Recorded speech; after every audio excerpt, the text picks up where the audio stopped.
นี่ก็มาหน้าพี่น้องมากับน้องเอมาเบิ่งนี่น้องเอกับปั้นดินพี่น้องไว้ปั้นตลอดนี่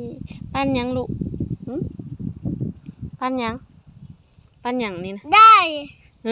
น้อย่าลอยน้ำเฮ้ยบ่ลอยแล้วยันเคิงเปะเลยลูกปั้นยังแม่ถามอาป้าได้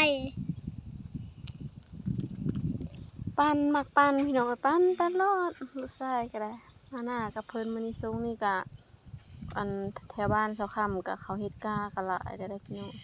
4-5 คนแล้วแต่เสาค่ำยังบ่ทันเฮ็ดเนาะฝนตกอีกก่อนก็เลยมาหน้ามาหากุดจิโลมาดินอยู่หน้ามันอากาศดีอากาศเย็นค่ะนี่ลูกชายกับปั้นอยู่อากาศแถวหน้ากันเนาะพี่น้องเย็นดีลมมื้อนี้ก็ฝนตกอันคืนก่อนนะพี่น้องที่ดินก็ซุ้มทรงนี้ยาก็กำลังป่งเลยพี่น้อง